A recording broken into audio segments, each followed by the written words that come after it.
Hello, beautiful beings. Welcome to Let's Create the Revolution Together, a podcast about creating new ways to embody ourselves as human. If you're here, you're probably well aware of all the shifts that are happening on our planet. Maybe you go with the flow with those changes, or maybe you're struggling to find who you truly are. Either way, this space right here is for you. My name is Marigold Era. I'm an Ayurvedic wellness coach, a spiritual life coach, and a podcaster. I am here to guide you through this reality that we can call the Earth School. I strongly believe that we are here to create new ways to show up as individual and as collective, and that every experience that we encounter is an opportunity to grow and evolve. So grab yourself something to drink, make yourself comfortable, and let's jump right into the next episode. Today on Let's Create the Revolution Together, I'm excited to introduce you to Mr. Craig McMackin. He has been called many names across many moments. There are many labels with which he could choose to identify himself, but he believes labels are to be a tool of the 3D utilized to perpetuate enslavement through fear by way of separation. This resilient man has defied all odds regarding to basic survival. Diagnosed with cystic fibrosis as a newborn, the doctor told his parents that he wasn't going to make it further than 18 years old. Well, he is now 37, and his view on healing are a revolution itself. He's been through so much in his life, and he's now ready to tell his story. You will hear how he's the light and the dark in his powerful story. So here he is, Craig McMackin. I hope you enjoyed this episode. All Hey man, right. Hey, Craig. I'm so I'm glad. Eric. Thank you so much. I really appreciate the opportunity, and I'm very honored to be in this space with you. Looking very forward to creating this revolution together with you. And Yes. hey, man, everybody out there, thank you for joining both of us in this moment, whenever that moment may find you. Thank you. Yes. All right, let's jump into your story. Your story is so amazing. Absolutely. And I will say I appreciate one of the things that I'll kind of reach out or I'll talk about in a later moment here before we finish is accepting the fact that I'm a writer. And I really appreciate you, Marigold, and the fact that when we started to look at how this story was going to be told, I initially wanted to kind of just wing it and just kind of get Yes. some bullet points. And you would actually encourage me to read the story that had been written. And I really appreciate that because I've been denying to myself for quite some time Mm. my talents as a writer and the words that I choose to use to articulate the things I wish to articulate. So um, I guess we'll jump into story time here, huh? I'll Yes. go ahead and read this. Yes. Approximately 2 months after I had been born, I was diagnosed with cystic fibrosis. Upon diagnosis, the perception that had been strongly encouraged by others is that I had an expiration date with a shelf life of 18 years. As such, my medical professionals, also a large percentage of the perpetuators behind this perspective, cared for and treated me as if I was a statistic. I was told that I would be dead by the time I was 18, and when I celebrated my 18th birthday, I was told 21. And then 25, and now I'm 37. Although I had never subscribed to the expiration date, I had subscribed through a moment of fear to certain treatment methods. Cystic fibrosis patients, under a certain perspective, are unable to digest food and absorb the necessary nutrients and minerals to promote a healthy diet. Additionally, they are unable to maintain or gain weight, requiring them to take enzyme capsules while eating. Patients also perspire more, which require them to have a high intake of sodium. Understanding the perspective that was given to me, I had subscribed to their methods to combat the above, which required me to consume a very high-fat, high-sodium diet. As my physicians were treating me as a statistic, they had never anticipated me having more health issues due to the way in which they were treating my deficiencies. This was a light concern, if any, as most of the issues I had gone on to encounter were secondary and should not have been experienced within my date of expiration. They became primary as I continued to defy their expiration date. When I was 19 years old, I was diagnosed with gout. Through a long experience, which has proven to be both painful and debilitating, I was able to determine root cause into my gout flare-ups as an influx of uric acid caused by a high intake of sodium. A little over 1 year ago, I was informed that I was at the point where multiple levels of my cervical spine were going to need to be fused due to the progression of degenerative disc disease. My response to this was no, and I walked out of the office. After a few months of searching, I was able to connect with an incredible soul who was a healer through his skill as a chiropractor. After less than 30 visits, any suggestion, notion, or even thought towards surgery had been removed. Additionally, the realignment of both spine and chakra has permitted flexibility in my hips and knees, which have been lost for over 15 years. There is still a battle with specific joints that have been damaged so badly from the uric acid.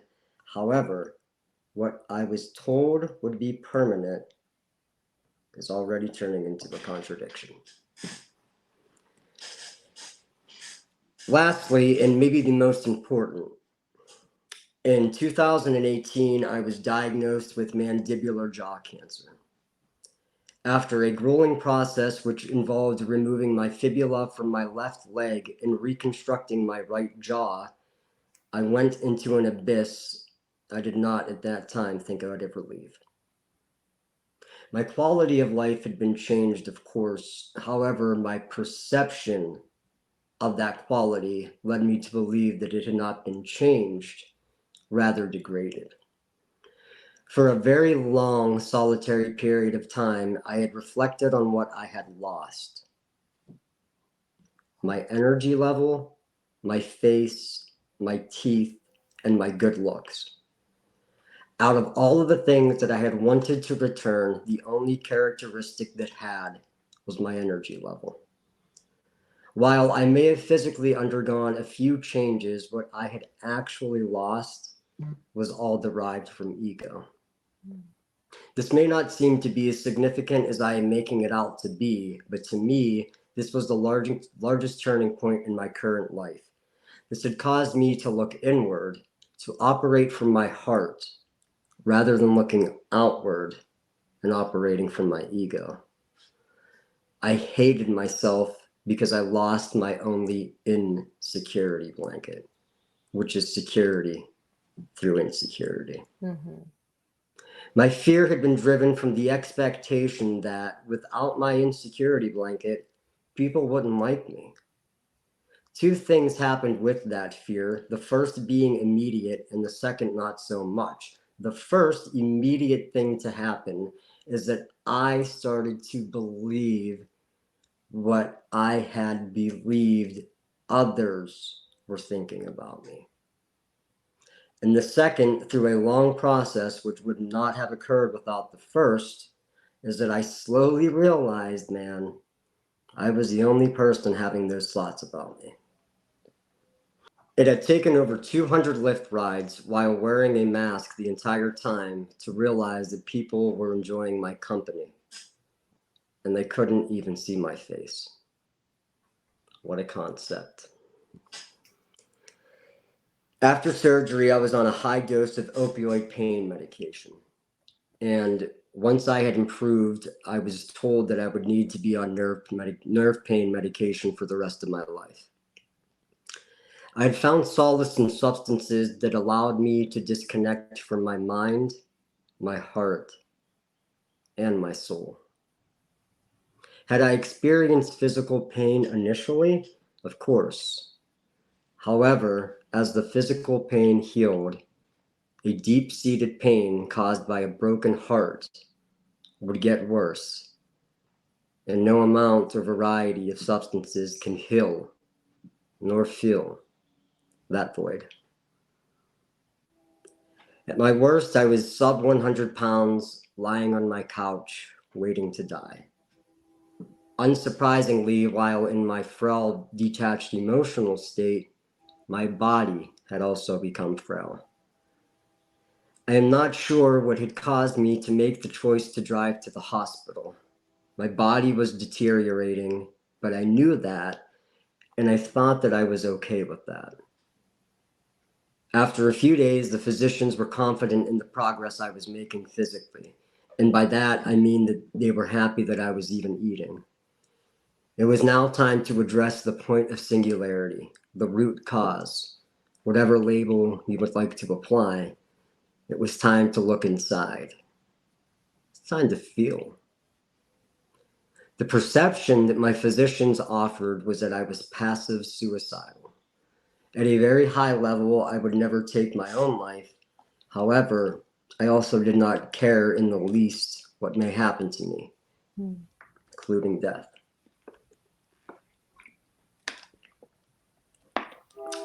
In this moment, I was introduced to a soul who worked as a healer through her skill as a psychiatrist. My goal out of the gate, without even knowing what I was going through, was to only consume marijuana. No opioids, no benzodiazepines, no SSRIs. I knew that the vicious cycle I had gotten myself into was not the answer. I had no idea what any of the questions were, but I knew that was not the answer. My psychiatrist encouraged me.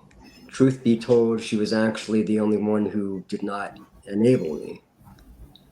And my point of singularity in my experience with her will always be the moment in which she told me that I was the driver.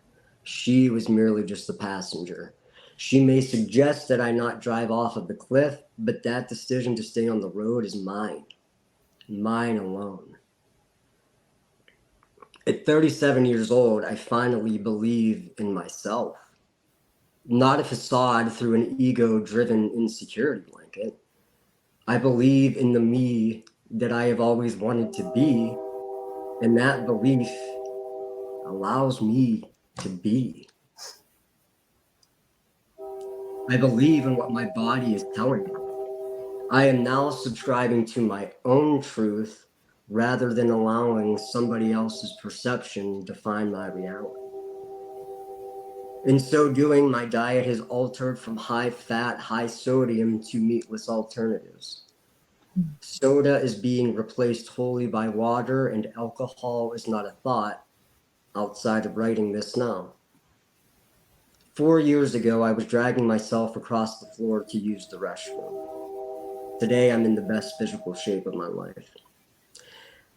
I had pain because I wanted to create an excuse to take something that allowed me not to feel. Spiritually as well as physically. The talking did not change my situation. The drugs did not change my situation. I changed my perspective, which allowed me to create the life that I wanted. I no longer pointed fingers, and I no longer displaced blame or anger. And I no longer sought someone to take care of me. I remembered who I was, and I had taken accountability for my life, while being gentle with myself in moments that no longer serve me. I am just a soul who believed I could, so I did. And I will continue to do so because I can.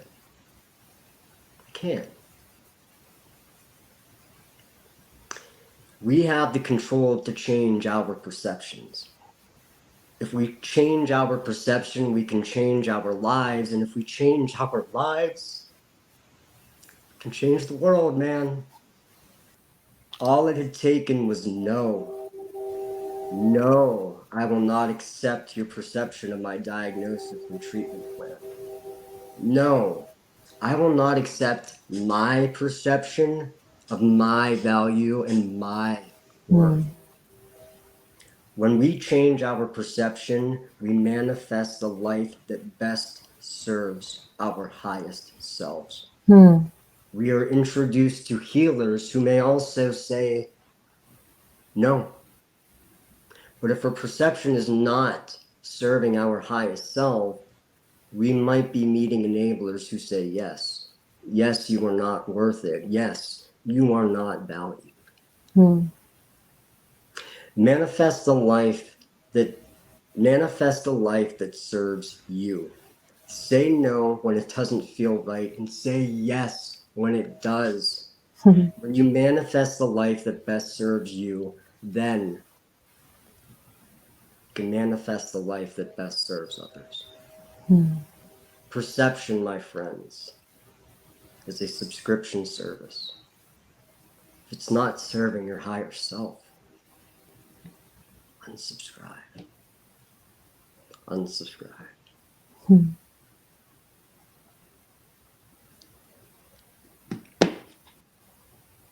That is my story. Craig. As it has been written so far. So thank you for sharing in story time with me. Oh my God, Craig. I am like, my jaw is on the floor. Well, thank you. Oh my God. This text was powerful, so powerful, well written. Like, this is. Okay, yeah, all right. Thank you. Thank you so much. I appreciate that. Thank you. Thank you. Gosh, yes, unsubscribe. I love how you just really took back the power, like with all those years behind you of like subscribing to a belief and like realizing that the subscription is actually creating the disease. Absolutely. You And know, like, it it's was mind blowing. the subscription to, no matter, I believe that fear is a kraken of many tentacles, right? And what may ensnare you may not ensnare another Yes, individual, right? And it yes, may be fear, vengeance, hatred, jealousy, greed, comparison, whatever it is, it's fear. If it's not love, it's fear. It's pretty simple yes, in my belief, right? exactly. You either operate Yes, and act out of love or fear. And in a certain moment of just consistently having all of that fear on the table, I mean, I had gotten to my most fearful state when then I then asked, I said, fine, if this is how we're going to play it, man. And in my most fearful state, where again, I knew in my heart of hearts that I would never choose to take my own life, right? I knew that would always be off the table. I always knew that I loved myself too much to ever do that, to make the conscious decision to do it to myself. yes, But however, it didn't matter the things that happened to me, right? And, I believe that, people sometimes find themselves on a floor, right? And an individual's floor may be very comfortable with some comforters and some blankets, right? Some pillows. And somebody else's floor might be covered in maggots and syringes and pills and blood and sweat and shame. Not all floors are the same, right? yes, But at any point, everybody has the choice to rise up from that floor, right? To have the awareness that this is a floor of insecurity in some instances, and it's a floor of facade and a floor of fear, and that fear is designed to keep you at your most limited potential, right? And it came to a point there, Marigold, where I said, fine, man, fuck it. I have prayed for someone to come save me. Nobody's come to save me. So I'm going to pray for somebody to kill me then. Because I'm not going to kill myself. And I didn't believe that I was strong enough to save myself. Right. So Right. somebody else do it, man. And if for 30 years I've been waiting for somebody to save me and it hasn't happened, well, then just take me out. Just come do it, dude. Like, I'm done playing this game. Right. Yes. And it had gotten to a point where I drowned love out with whatever method I could find. You know, mine happened to be a lot in the form of pills. You know, Right. I would try to not feel. I just wanted to disconnect. Mm-hmm. It's interesting that that's what those things allowed you to do, was disconnect, right? Right. And there was a moment, Marigold, you know, where I was so sick physically. I remember going into prior to cancer, in my most fearful state, you know, kind of leading up to it, there had been a few moments where I had been to the hospital and I was on IV antibiotics, you know, with just very frail, you know, almost to the point that I had been at my worst, but not quite there, which, you know, I think, you know, subconsciously I knew it's time to go. You know, like, if Right. you need to the old garbage man's here. I apologize. So that's a metaphor, huh? Taking out all the trash, clearing all of this out, you know? Synchronicity Yes. Let's do everywhere, this. everyone. It is. So, you know, it had taken me, you know, it had gotten to a point where I was in my most fearful state, man. I was looking for someone to take care of me. That is exactly Mhm. what I was doing. Yes. And it was, you know, by going to the hospital, I didn't want to heal initially. My intent was to go for somebody to take care of me. Yes. You know, like, I'm like, I don't want to, like, I didn't have the belief in myself that I could do it any longer. Yeah. And I had gotten to a point where when I would stare at the abyss, man, I didn't see myself anymore. It was just black. You know, there was no more me. I was so lost Yeah. that, well, hey, man, you fought for 30 years for someone to define your, you know, to define your reality through their perception. And you're tired. Tired. Yes. You've It's been true. through all of this stuff. You keep going through all of this stuff for what? Because at the end of the day, it's like, why the fuck do I keep going through all of this? Right. Why do I keep feeling like the more I go through, the more shit I feel emotionally, right? Yeah. And it came to a point. It came to a point where, as far as allowing somebody else's perception to define my reality, I was, for so long, I had been told that I was going to die, that I had an expiration date, right? And it bothered me because I knew that I was a limitless being. I knew that I was not going to expire and that I had things to do. I'm not going to die before I was 18. I have things to do, man. This isn't part of my path. This whole thing that you're talking about. Now, here's the thing, man. I truly believe if I would have subscribed to the belief that I would have died, I would be dead. I firmly believe that, 100%. Yes. If I would have firmly believed that. I chose to believe that I'm still here because there's things to do. Is that a higher power, or is that me choosing not to exit because I know it's not done? And Craig, you're getting closer, man. Because if you're feeling the break here, I understand at a macro concept, everything we want is on the other side of fear. Yeah. So here's a moment where fear really gets fucking pushed, man, like a massive wave, right? And again, as the big kraken that it is, it started to small little tentacles played upon race, played upon gender, played upon gun control, played upon all these little things to cause separation. Yeah. And here we are with, you know, the things that happened, and they offer a belief that there's this virus and this vaccine that's out there, right? And I, leading up to that, allowed myself to get entangled into a tentacle of fear with that push. My fear, though, wasn't necessarily what would happen to me physically, because as a child, I know my reality, right? My Right. cystic fibrosis doctors are telling me, hey, man, you have to do this medicine. You need to do this maintenance drug. You need to do the things that we're telling you to do very specifically, or you're going to die.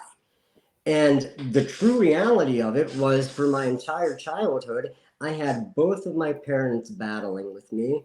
And also, not only the awareness that my physicians knew that my parents, it was a huge fight to get me to do any of the things, to take any of the maintenance drugs, to do any of the physical exercises, the airway clearances, any of these things. And back in the early 90s, a lot of the airway clearances were manual, where my mother and father had to beat on my chest to get this mucus out, right? Right. And as I become older and they stop doing the manual and they come out with more automatic ways of doing it through technology and different vehicles that way, I'm not doing the things. Why? Because I don't fucking need to. Right? And it's not only a matter of my mind, that I would go and I would be scheduled for pulmonary function tests, right? And that's essentially, it's measuring your lung functionality. My lung function test as a child would come back at over 100%. And I was even told by the same physicians who were telling me that I'm going to die in the same office visit, hey man, your lungs are healthier than people who don't have cystic fibrosis and don't smoke. And you're also telling me that knowing I don't do any of the things you're telling me to do.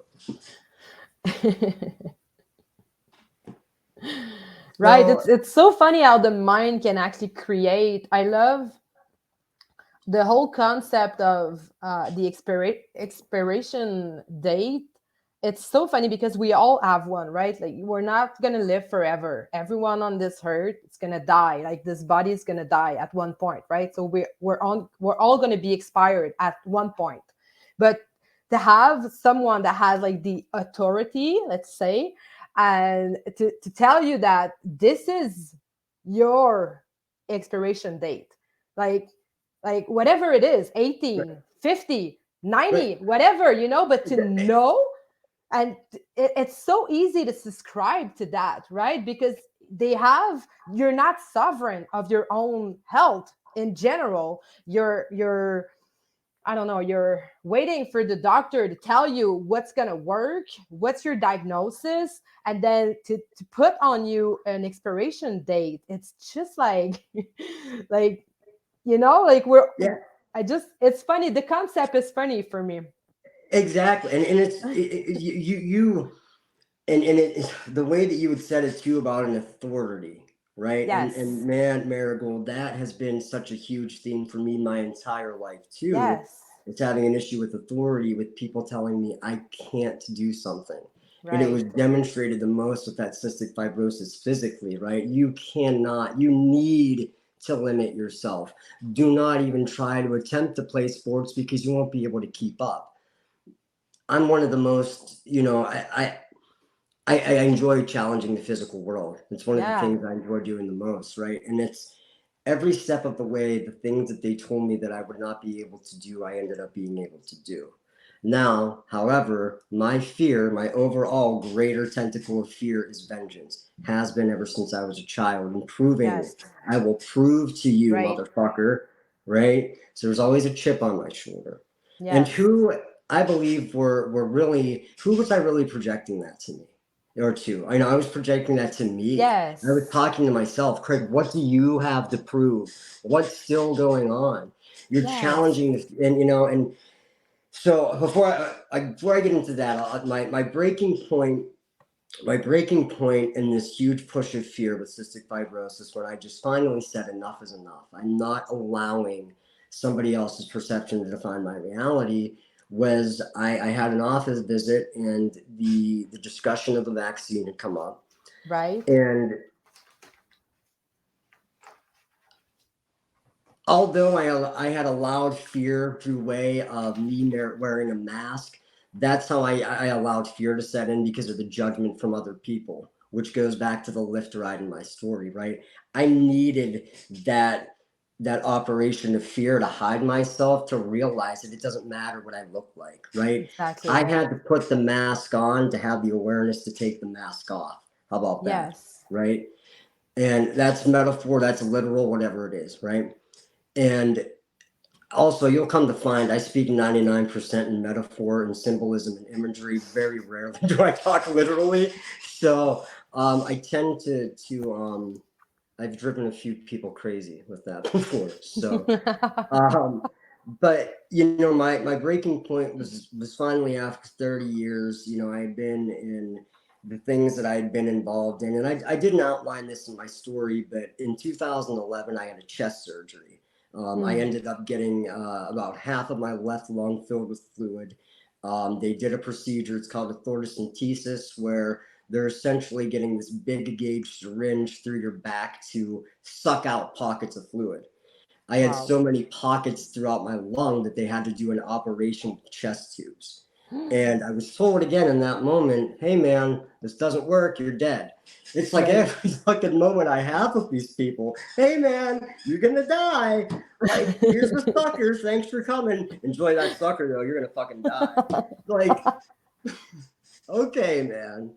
So I have my last office visit actually. I haven't been back since. I had a conversation about, you know, what is this? Because I see this as separation. This is what I see. This fear's biggest push is separation, right? Yeah. Because again, if I have the belief that this disease is dis-ease of the mind, what they're telling you is going on is belief, and that's it. Yes. Like, if Yes. you put belief into something, it's going to happen. That's called manifestation. It's called law of attraction. One of like the four things I talk about. I speak so fucking much, but I talk about like four things, five things. That's it. And it's these simple concepts that to truly understand that. I think and to really own the choice in that, though, you need to come to the awareness that there is no one coming to save you. Nope. You are the one who's coming to save you. You are also the one who's going to kill you. Like, if you choose to do that, that's you. Either Yes. way, it's your choice. It's your Right. decision. So it Yeah. came down to me, right? And one of the breakthroughs that I had that allowed me to take my power back was as I sat in that office, going through the things that I've been going through. And this is a physician that was not there back in 88 when I was 2 years old. This is another physician, right? So it's a Right. different person, same message from the same institution. Let's think Mm-hmm. about all of these facts. Whether or not your perception is my perception of my reality, here are the facts, and here's the truth behind that. Yeah. However you want to perceive it, it's up to you. But finally, it came down to the point where I had a different soul at a different institution, or a different soul at the same institution, telling me at this point, hey man, I don't really feel comfortable putting this in my body. And again, I knew that I didn't believe in disease, and I subconsciously recognized this for what it was. It was in a later moment where I had the conscious awareness to recognize all of it to be authority telling me what to do. Mm-hmm. Right. And I felt it like, no, man, I don't care if you're vaccinated or unvaccinated. It doesn't exist, man. It exists as much as you want it to. I'll say it that way. For me, it does Yes. not exist. It's a label to cause separation. That's Yes. all that it is. And that's again a toll of fear, right? That's fear's greatest push, is to continue to separate, continue to be less than, better than. Any way that you're able to compare your life to somebody else's, which will allow you to displace anger and blame, such that gives you the excuse to just not accept full accountability for your life. What they're trying to do.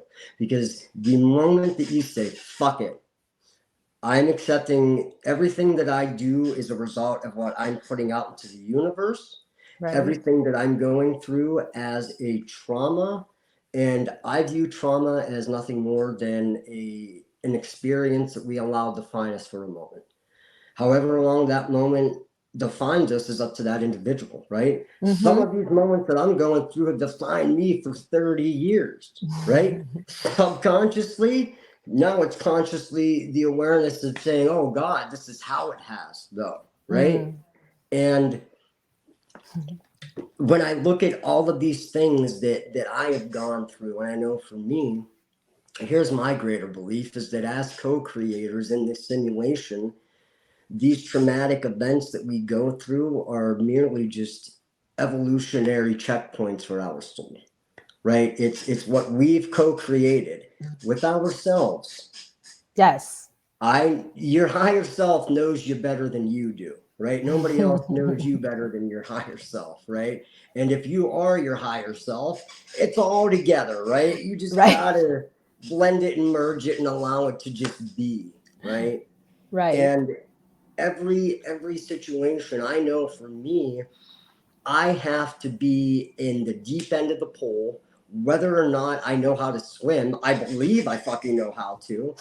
Most of the time, I get into the pool and realize, oh shit, dude, you're in here to learn how to swim during this, right? And then it's like, oh fuck, here we go. But that's what I need, right? Like I get to that point where it's like, all right, man, you just got to send it. You know, like Yes. this is the absolute breaking point because I know me. I know what I can handle. I know how stubborn I am. I know that I'll continue to just kind of, and it's like, when are you going to believe? When are you going to see it? When are you going to just face and love fear rather than fear? Fear. Because Yeah. fear perpetuates fear, right? Yes. So, hey, man, let's have the awareness. And now let's allow that love that you have and that you are to transmute that fear. How about Yes. that one, man? Right. Right? And that's where I see all of these events that happen as evolutionary checkpoints. As, okay, I went through this, here's the lesson, right? Everything is a lesson. It's not a tragedy, it's a lesson. What am I having to learn?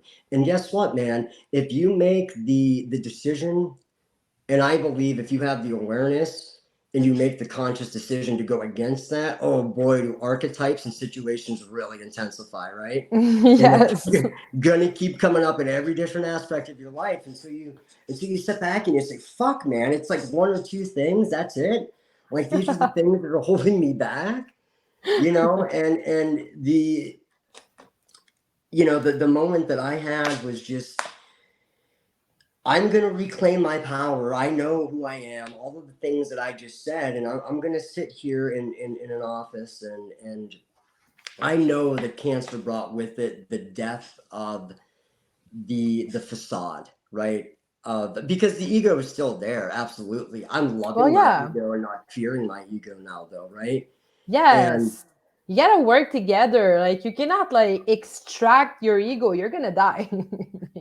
absolutely, man. And that's, I tried to slay the Kraken so many times, right? Why slay it, man? Love it. Fear perpetuates fear, Work and it with only it. causes the Kraken to grow. Yes. And those tentacles are the fucking tentacles that we have on ourselves. And the more we hate it, the tighter they get because we're just making it tighter, Yes.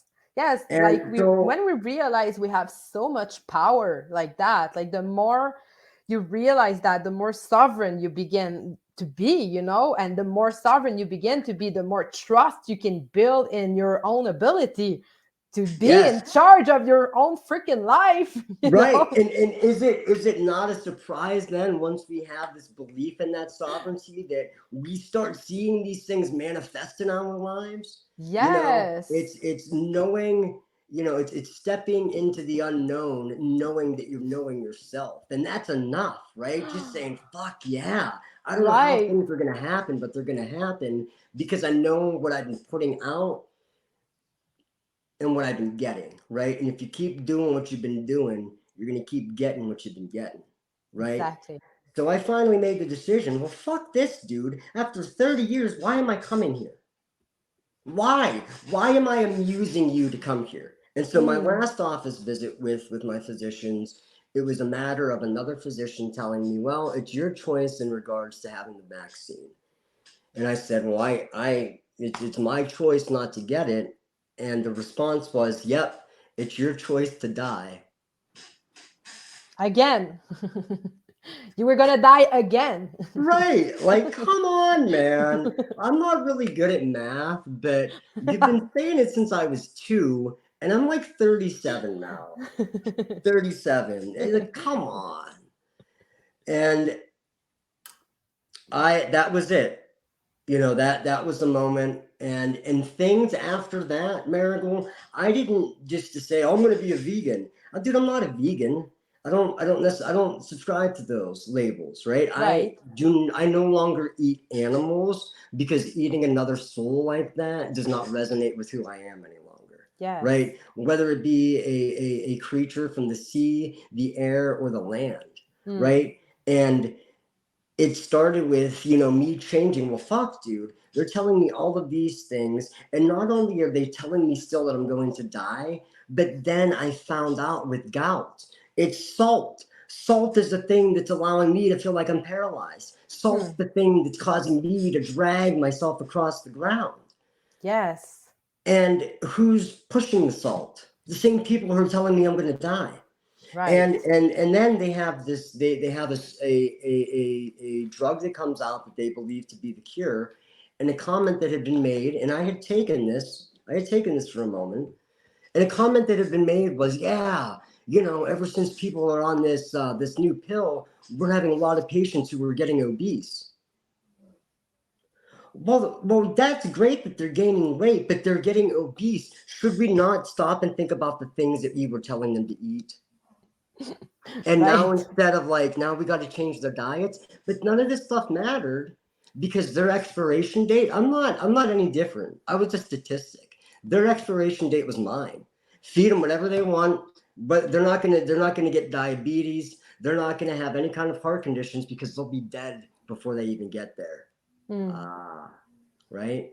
Yeah, and to have someone to tell you how to eat stuff and what you should eat, it's so personal. It's like everybody is different, and we all need something different. Like even though like you take 10 people that has like all the cystic fibrosis, whatever, and you give them all the same thing, they're not going to react the same way. Like this is not the way it works. Like we're all different, and maybe like it depends also on where you live, like if I go live in the south, like in the US, like I'm not gonna eat the same thing that when I'm in here, like when it's minus 40 degrees, like of course I'm gonna eat a little bit meat and fat because I need that here. This is where I live. Like, but if I'm going down there, which I did, like I wasn't eating meat. Like I was gonna go and do those cold plunges, but here it's cold all the time. I mean, like I'm not gonna do that. This is not the way it works. Like it's like depending on who you are, how your body is made, and where you live. And so this is all different. So for them to tell you you gotta eat salt or you gotta eat fat, but like how Right, it makes any exactly. difference. The more you get like into that sovereignty, you know what to eat, when to eat it, and like how to eat it, right? Exactly. It's a matter of, like you said, it's being in tune with your body, right? Yes, and your And soul. one of my great macro points I love to talk about, one of the 5 things here, right? Because there's not many, allowing somebody else's perception to define your reality. Just because it works for Joe, and here's a question, is it really working for Joe? You don't Yes. even know Joe, right?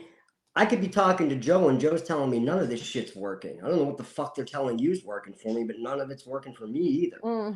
Individuality. We are all individuals, right? And as I started to organically, I would start with not eating fried foods. I would go with just chicken, more lean meats. And then I would notice I would feel better. I started to look better. I started to become trim, cut. I started to feel less bloated. My energy level is starting to increase. And I had already been on, my energy was so high to begin with. That's why I always chose downers to take it down, right? To not feel that. It's getting even more increased from where it was at that point. and it's all natural. And I'm witnessing myself, the evolution of my body, my mind and spirit, listening to what I am telling myself. And at that point I was like, dude, I'm done. Like I am no longer, because it's at the point now too, all of these things happen in the moment. The moment in the most fearful state where they're telling me I'm going to die is where I feel my best. Like, it's right there. My reality is not defined by your perception at all, Yes. you know? Right. And so I started to reclaim my power, but I did it with a chip on my shoulder. I was vengeful now, right? Because, oh, I know I can do it. So now I am going to. That was my breakthrough. I apologize. That was kind of my breakthrough with where I had been with my health, right? Yes. And in that, I had a breakthrough where with my, and this kind of coincides at the same period. The evolution kind of happened together where I made the decision. It was in regards to stop, to stop the substances, to stop drowning out love through fear.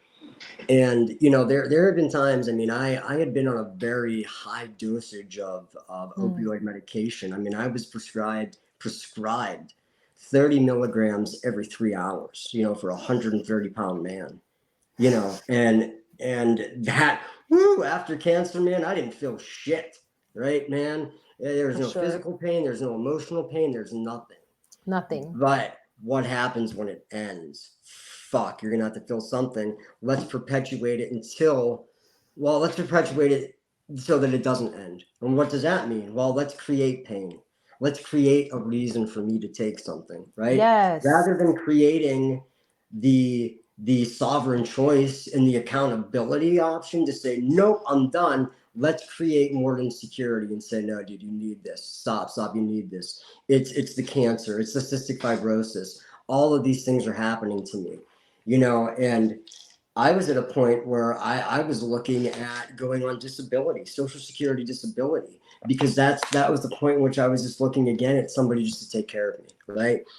And finally, after having that moment and that awareness that, hey, man, that's right, I am the driver. Nobody's coming to save me except for me, right? Like, you're my hero, And I had a moment that really woke me up. And it was a moment that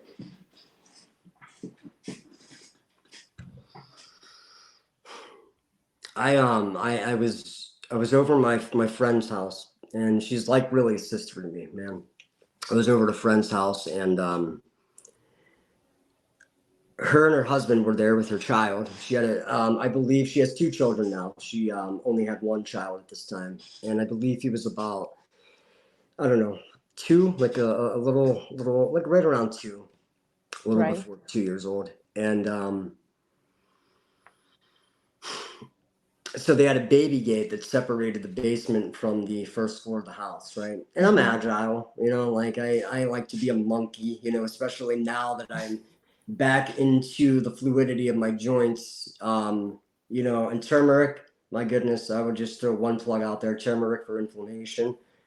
Oh yeah. Works wonders, man. So powerful. So powerful, man. The things that Gaia provides that they tell you, and then whatever, man. But there's some things in truth to that. Oh yeah. I had a moment where I was trying to jump over the baby gate, and I was so fucked up on pills, man. I was really fucked up on pills, and I tried to jump over the baby gate. In my mind, I tried to jump. In all reality, I think I just tried to step over it, and I didn't fall as necessarily as much as I ate the floor, man, with my whole face and my head. I mean, I hit hard. And I remember, like, I fell over, and I'm on the floor, and I can feel, I am unable to see my friends, but I can feel them. and I can feel them staring at me. And I can hear my nephew like running, and I can hear his footsteps stop, man. And in my mind, man, I was so desperate. I just kept saying, get off the fucking floor, man. Just get off the fucking floor. Like, dude, just get off the floor, man. Just in my mind, I was feverishly just crawling up this wall like it was a ladder, right? And then I'm jumping up to my feet. Hey, we're cool, man. It's a little weird.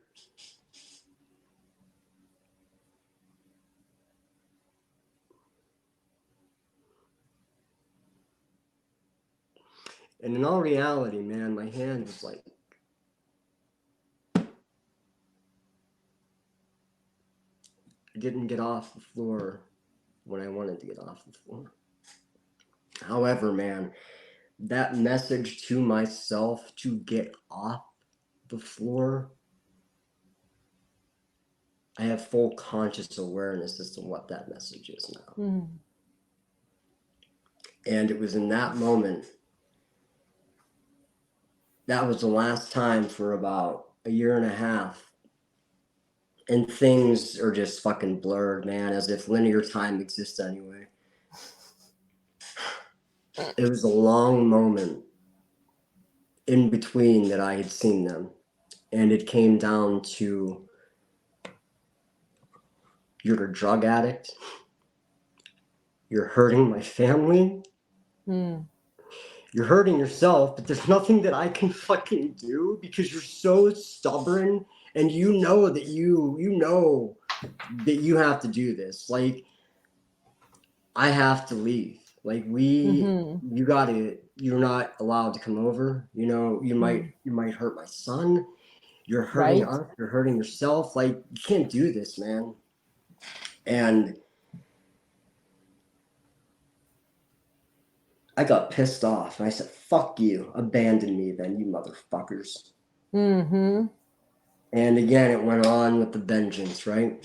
Right. And I needed that solitude.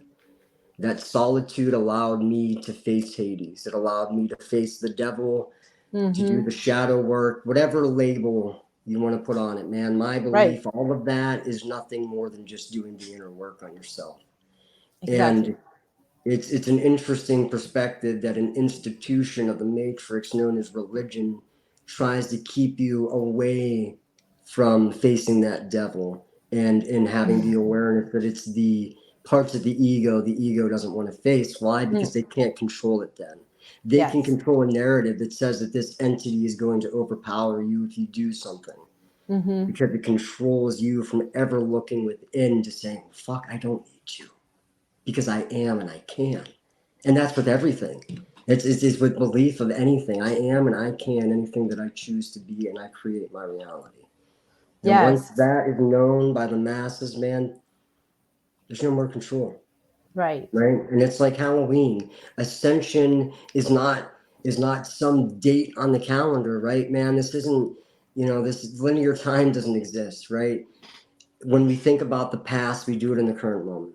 When we think about the future, we do it in the current moment. And when the future comes and we live that current moment, and when that future comes, we live it in the current moment, right? Like, the only thing that we have is the current moment, man. Yes. And so when I look at Halloween and I look at how there's this belief that at midnight, we're going to have souls come down and they're going to interact with humans and the bell's going to thin because it's that date. It's like, so at 11:59, you have all of these souls coming down from wherever they're coming from the ethereal realms, and they're going to fuck with you because it's 12 a.m. on Halloween.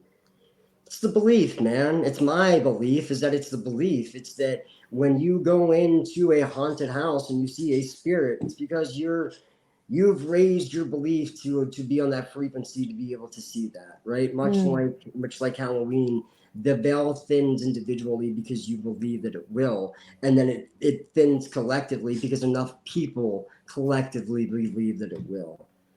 Yes. And I believe that's the same as ascension, right? It's a matter of when the collective when enough people of the collective choose to walk the path of love over the path of fear. And in my mind, I went off on a tangent there. I know. I apologize. That's all right. That's all right. It's so interesting. So that was my breaking point. That was my breaking point with having the awareness that I needed to stop doing what I was doing with the substances, right? Yes. And that allowed me to do the inner work to really understand why I had been drowning out love to begin with, right? And I had never gone to rehab. I had always continued to tell my friend, 6 months, man, give me 6 months. If I'm not clean, I'll go. 8 months would go. Give me like 4 more months, man. I can lick it. Don't worry.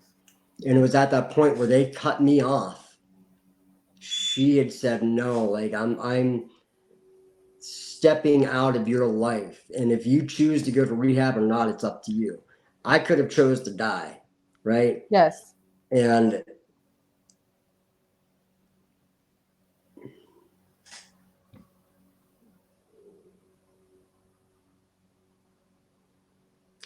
I remember who I was, Marigold. I remember laying on that floor and thinking, who are you, man? This isn't...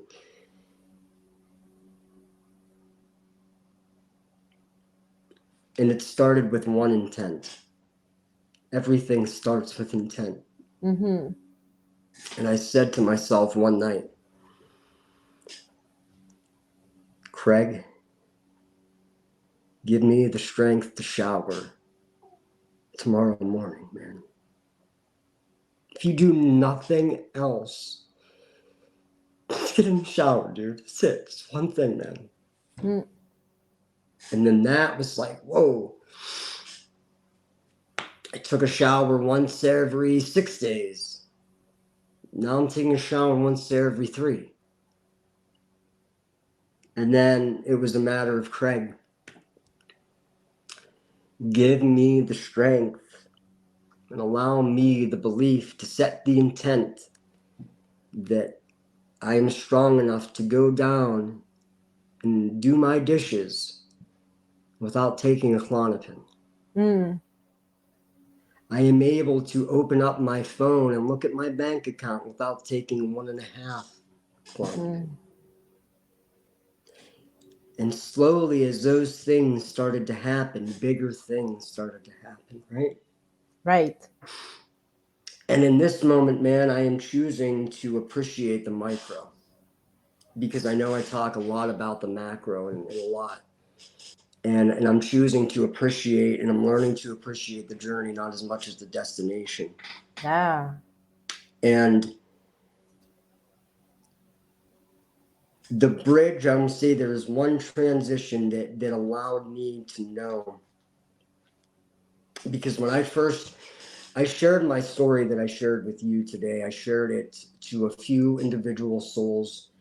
And then one time and one time only, I shared it at an open mic. And my friend that I had gone there with, he had recorded 2 videos. One video was an introduction of me just speaking to the audience and just speaking from the heart and just being me. And the second video was me reading my story from my phone, just as I had read it today. And I watched these videos, and the first video, man, I found myself watching it over and over again. You know what, man? I found myself crying because I was inspired. I was inspired by what I was saying. And the ego is like, oh God, this is all bragging. This is all out of ego that you're feeling these ways, you know? And I had the awareness that I was truly, for the first time, believing in the things that I was saying. And that was the difference. That is why it hits so fucking close to home, because it is home. It's truth. Right. However, when I watched that second video, man, I was disgusted. Disgusted. Something wasn't right. And I couldn't put my finger on it, but something was off. And I realized that the message that I had been delivering is one of I am and I can. Mm-hmm. The frequency in which that message had been delivered was fuck the man. Nothing else, nothing more, nothing less. It was purely against authority. It was vengeance. Yeah. And I had the awareness that I had to soften my voice. If I was going to do the things that I was going to do, I needed to soften my voice. I Right. also had the awareness that everything that I went over in my story has been how I've conquered the physical world. And as I'm looking back and I'm sitting here thinking, what the fuck, Craig? What else? Did you need to go climb Mount Everest in your fucking underwear, dude? What else do you need to prove physically, dude? You went out of addiction, you faced cancer, you had cystic fibrosis, all of these things that you should have been dead from, and you're sitting there thinking, oh fuck it, come on, what else you got, man? Like, and then it hit me, Marigold, was that I was insatiable to heal because I never had the awareness of what I wanted to truly heal to begin with. Mm. And I am so very thankful for you encouraging me to read my story, because I see this again as a more macro concept, right? This is a synchronicity here and of itself. This is a simulated event that we have going on right here, right now. Yes. And I know many things that it does, and I know what it does for me personally. And personally, this comes with a test. And that test is, Craig, how soft is your voice, my friend? As you choose to be vulnerable, and as you get over the fear of losing your voice, how soft may it become? Because the situations that you've been involved in are very relatable. However, you're fucking not. You are on this mountain knowing that you went through the pain that you did, knowing that that pain was so much you tried to drown it out with any substance you could. And you sit on this mountain like, get off the fucking floor, asshole. What are you doing? Why are you choosing to sit in your own misery? And I realized that the safe space that I had been providing was only safe in a conditional manner. And as I'm sharing my story and as I'm talking to people, I'm realizing that I'm really hurting people, because it's at a point where my space is safe up until somebody's vulnerability triggers my vulnerability. Mm-hmm. And then I create a story. I cut it off with somebody who's unwilling to be vulnerable. Not that I'm subscribing to labels, right? But there's some truth in some things that are said. As I'm unwilling to be vulnerable, I create a story that says, you're fucking weak. You're weak. You can't handle the truth, man. And I firmly believe that energy does not care about your vibe, and truth does not care about your feelings. However, I fucking do.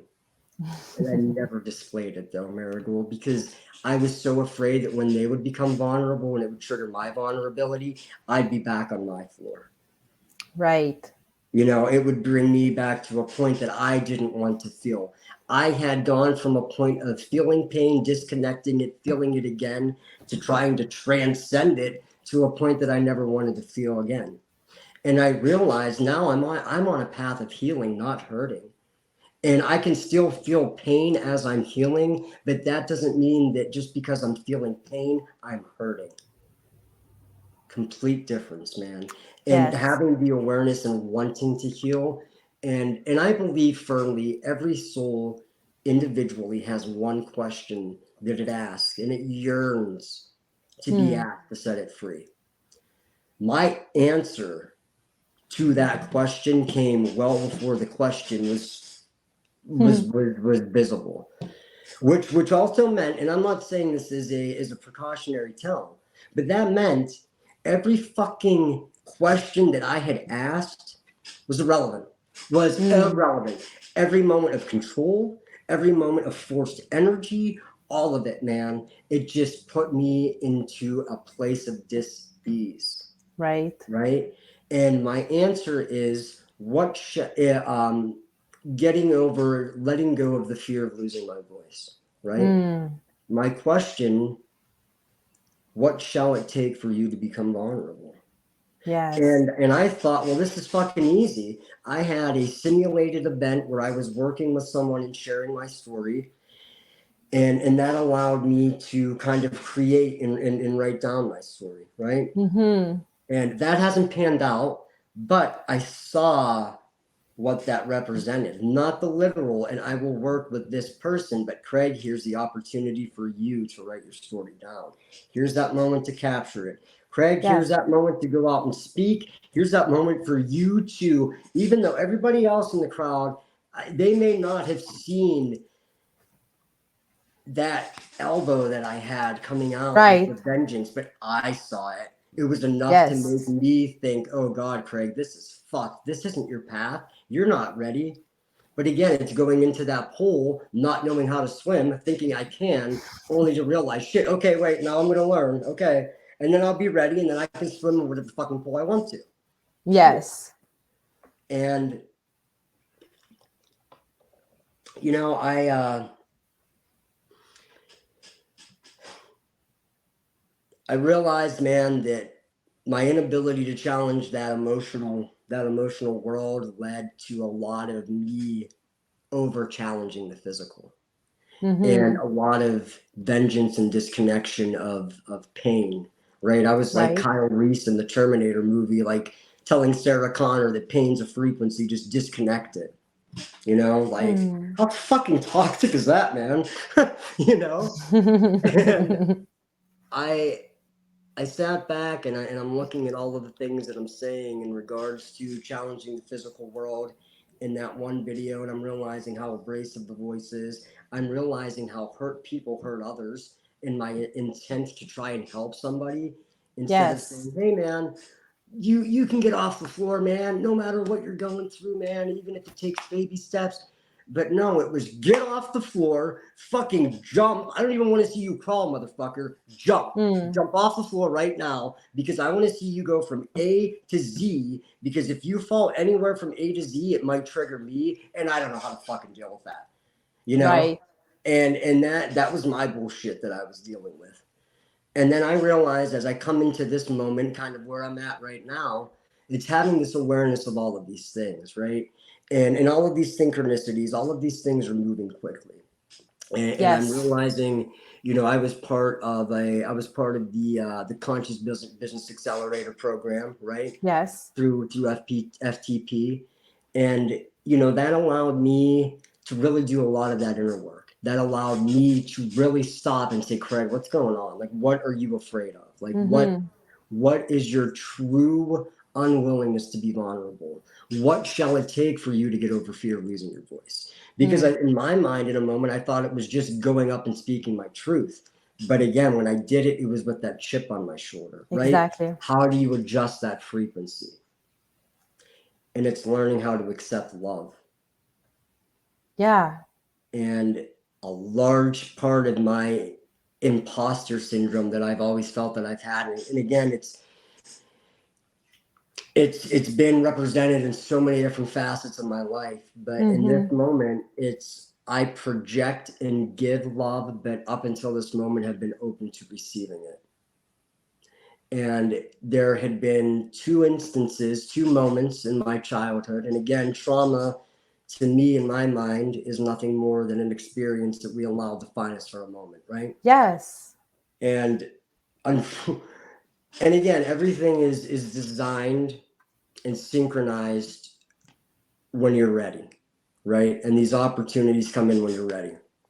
And they present themselves to allow you to make that choice to reach that next evolutionary checkpoint.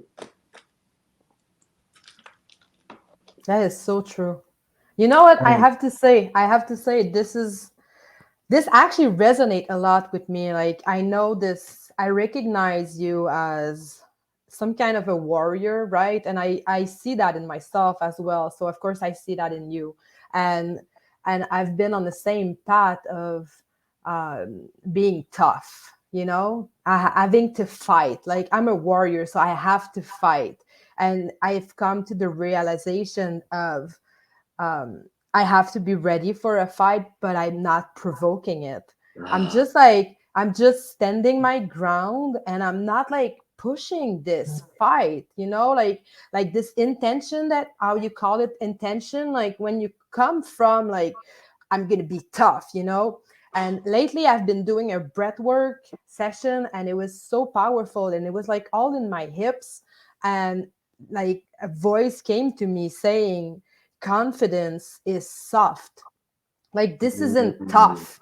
Is like, if you're tough like that, like for me, and I think that might be the case for you as well, and I'm not saying it's the case for everyone, but when I was tough, I wasn't truly confident. Like, I knew oh, I was kind of acting confident, and everybody was like telling me, "Oh, you're so confident." And I was like, "Shit, why don't I feel that confidence that I right, project right, into the right. world?"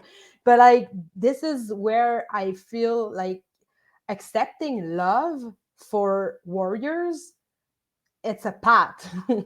Like, it's a journey, and I honor your journey of like going through this thing and like finding that acceptance of love, and I've been doing the same, and it's a challenge. Even like in my relationship with my husband, sometimes I'm like super like protective and like feisty, because I still like protecting some part of me, Yeah, and by being aware of that in every moment, that just opens up the thing, right? It just opens up your heart, and then like you have this ability to just stop fighting, stop saying fuck the man, stop fighting against the system, just like create something that is like truly aligned.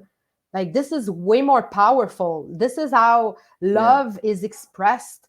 It's by creating something, not by fighting something. But while you're creating something and there's like an invasion, or then you be ready, because you're going to defend that, because you've created it with all your heart, with all your love, and you don't want someone to just come and trash it. But you're not going to go and like push the people like around to tell you like, this is what I did, look, this is what I did, like, and then you're provoking that fight. And I feel that's what you're touching on, like while you were on that stage, and like reading the same text that you just read to me. And if the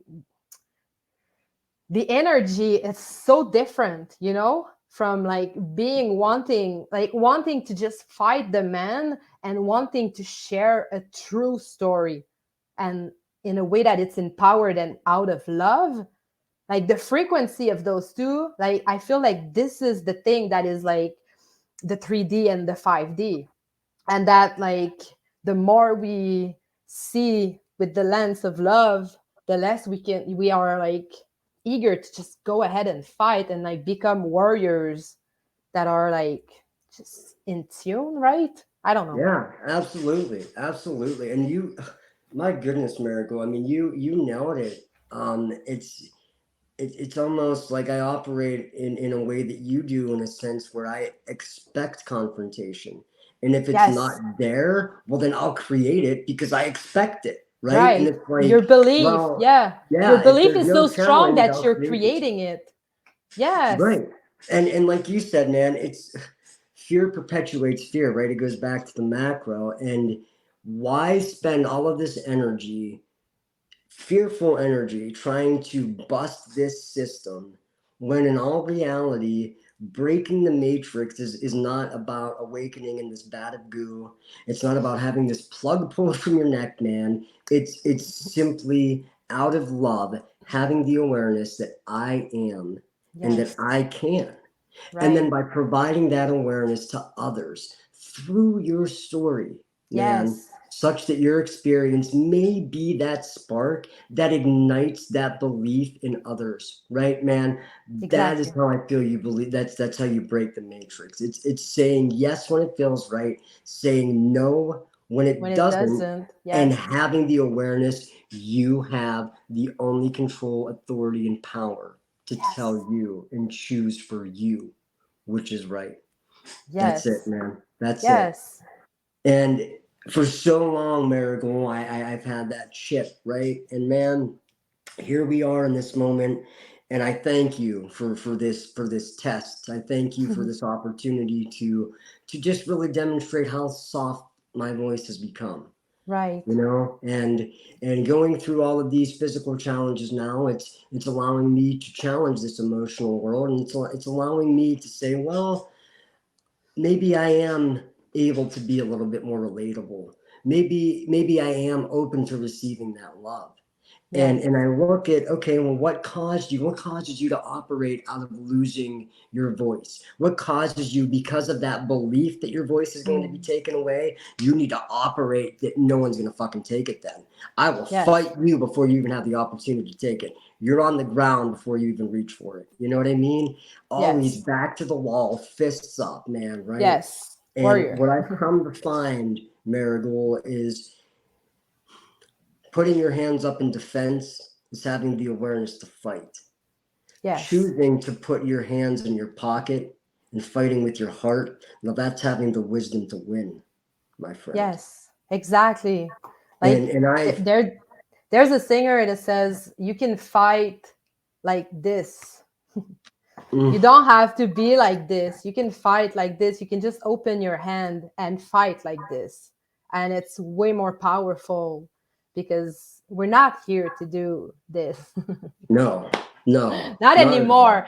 Maybe in the past, like we had to go through that struggle. Like this was the path, right? But now I feel like this shift is happening and it's time to let go and to shed those skins and just like move forward in a way that is not out of fear but out of love Out and of love. bliss. And like we are learning so much out of love, way more than out of fear. Even though we can learn from fear, of course we can learn from fear and struggle, right, and shadow, and but the way we learn from love, it's just like 10 times bigger and faster and like more expansive. And it's just like both sides you're gonna learn, but there's one That part of it, like it's just gonna accelerate and it's just right. gonna get there faster. And as I feel like as we align to that, right? Because I believe that to be, there is only love. Yes. Everything, good and evil to me are labels, right? It's just how someone acts out of a varying degree of love, whether you're close to love or you're very far removed from it. Mm-hmm. That's it, right? And fear is only created in the mind, right? Those chains are Yes. the only chains that we're binding. And I know that there's a lot of things that I'm not only healing in this current lifetime, because I've been on that side where I've fought in other Mm. lifetimes, where I've fought Right. to bring the truth, I've fought to bring justice. And then in this lifetime, I asked the question, what war is in the name of love? Because war doesn't exist in love, man, right? No, So it's what are it's we? it's not time for war anymore. Like it's Oh, I feel like this is over. Like this isn't where we're heading. no, exactly, and you're absolutely right. There, it's a place of complete love, and it's a complete place of understanding the things that we have done collectively and individually, Mm. right? And that's karma. Karma exists, right? And these are those evolutionary checkpoints. You're going to answer to someone, but you're going to answer to you, right? Yes. And how did you pass your own test? Because ever since you were a kid, you've had every other fucking institution give you a test. How are you going to do on your own test when it matters, right? Those Mm. evolutionary checkpoints that said, okay, man, everything you want is on the other side of fear. You're going to face it. And then you said no. And then it comes up again, a little bit more intense. You're going to face it yet? Yeah. Man. And it's those moments that I feel all of these higher density energies that are coming in, all of these energies and these vibrational shifts that we're feeling, because more people are choosing that path of love.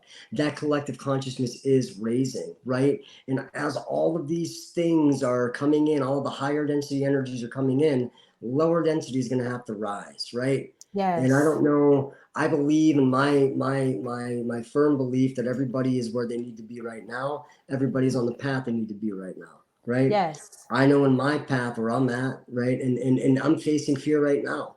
My fear is still a story that I've allowed the ego to create out of protection, right? Right. That says, Craig, don't get on this fucking podcast today because you don't have half of your face. People are going to judge you for how you look, man. It's easy to want to go out and speak to people and be on stage. And why is that? Maybe because they don't have a video camera. Maybe because this video is not going to be out on the internet for just anyone to comment and post on. Only that select group who saw you there speak, right? And that's delayed me from doing anything else. And it's like, here I am today facing that fear and saying, man, who really cares, man? You know, Right, because that when you speak from fear, of course, we're going to see your face because you're going to be angry and it's going to show.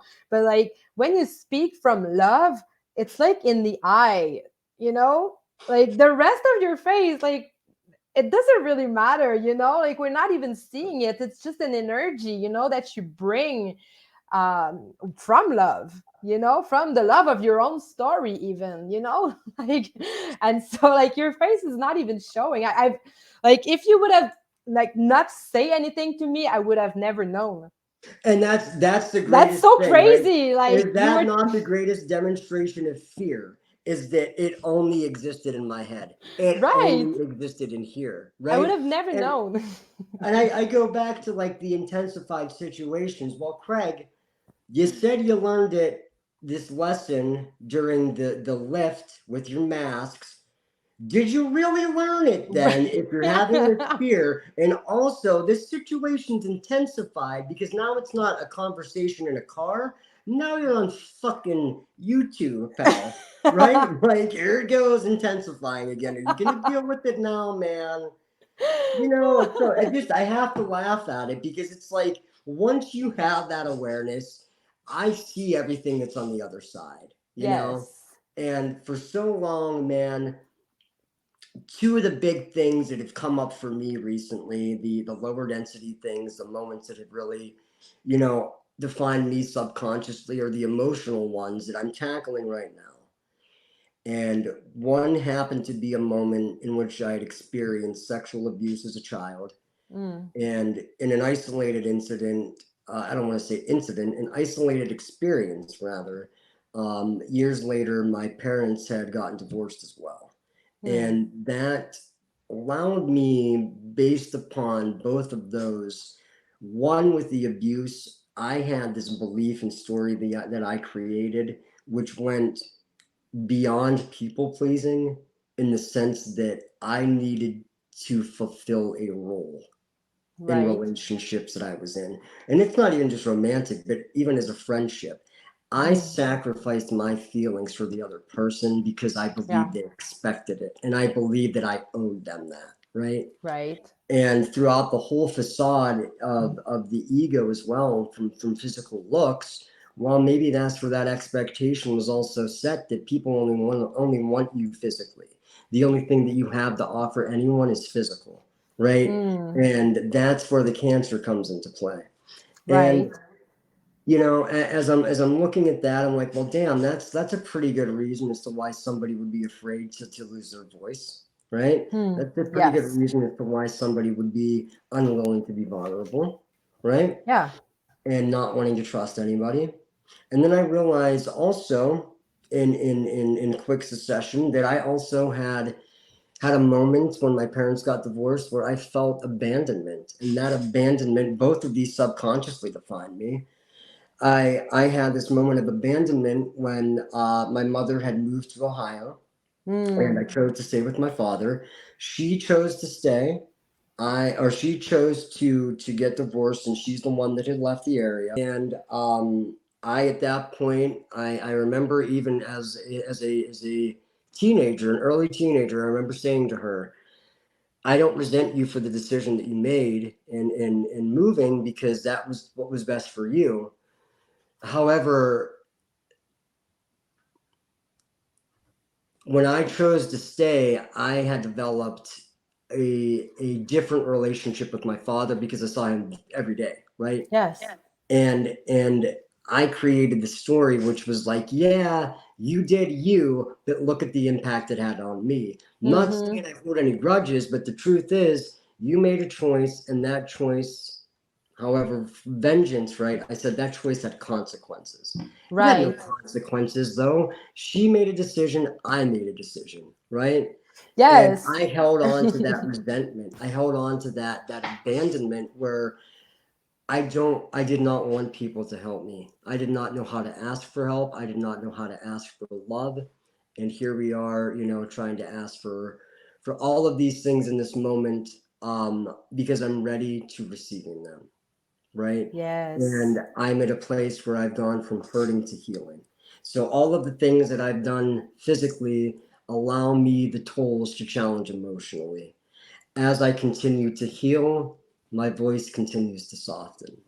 And Yes. that leads me to this moment. I have no idea what's going to happen here, Marigold. As far as where I'm going to be, September 1st, I had given my landlord notice that I'm done. I'm out of here.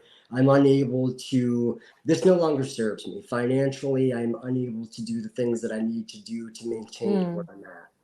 And that also, as an awareness, it's time to move on, right? It's Yeah. time to actually go out and travel, individual to individual, collective to collective, to speak, to learn, to teach, and to, through the CBA, I was able to get over my fear of accepting money. My fear was that Yes. when I had accepted it in a moment where I was in radiology, I was making about $80,000 a year. I was making a good salary.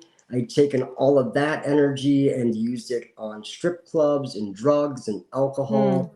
Right. So I feared that if I would have this money again, oh my goodness, what would I do with it, right?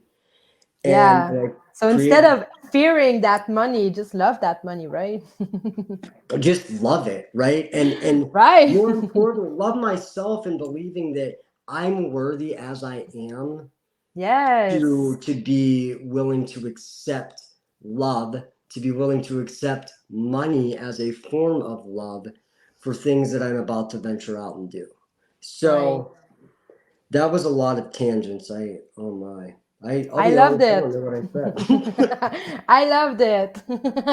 That was such a good talk, Craig. I'm so Thank you. just freaking happy to be there for you in this moment. And I want to say how powerful it is to own every experience, not just the good one, but the bad one as well, and take responsibility for the bad one as well, and learn from them, and take charge. Like, yes, you just the fact that you're acknowledging that you got cancer because of your belief, like not in a shameful way or like it's my fault, not in a pitiful, but in an empowering way of like saying, yes, I've created this for myself, and now if I created it, I can heal it and I can learn from it. And so I think that this thing is so powerful and so needed. Like, everybody needs to hear that.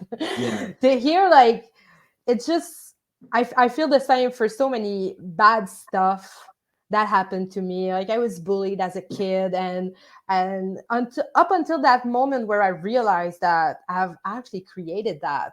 Like, I've attracted those bullies to me. Like, they were teaching me something, not in a pitiful, again, not in a pitiful way, or like, oh, it's my fault, I've created this, but not like, but in an empowered way, Yeah. like, What is yes, here's the to awareness? own. What is that reflection? The things that you're seeing in them. What does that trigger? What do you need to Yes, work on yourself, right? That you're to looking at. yes, Absolutely. to I take the agree. opportunity, like, no matter what happened to you, no matter what happened to you, look at what happened to you. I mean, this is insane. Like, all the roller coaster of like your health, and the fact that you're here telling this story out of love and out of growth. You've grown from those stories, instead of keeping in that victim, or like the bad warrior consciousness, or to evolve and take those opportunity to learn. Every experience we encounter is there to help us learn and move Yes. forward, Yeah. and go deeper into that love, and that like healing of all those trauma that we've created for ourselves, because that's what we're here to do. That's exactly what we're here to do, man. That's it. And Yes. as we heal ourselves, we're allowing others to believe that they can do the same thing individually, right? And we're healing that Yes. collective as we make the choice to heal individually. And Exactly.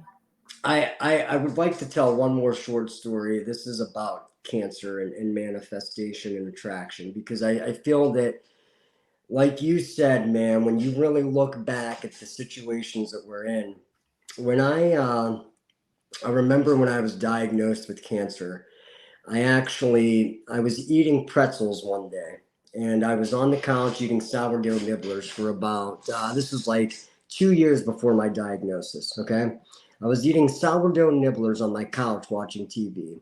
One day, I threw the pretzel in my mouth and I missed my back molar, and I bit down as hard as I could on my gum. Oh, It was horrible, man. And for like 2 weeks after that, I just put all of my energy in not hitting that spot. So, of right? course, every time I bit, I would hit that fucking spot, right? Because I I'm putting know. all my energy into it. Energy doesn't care about vibe, right? So, I also, as I'm learning to, I was growing up, I was very, I felt like I would either be hurt or used or abandoned by women.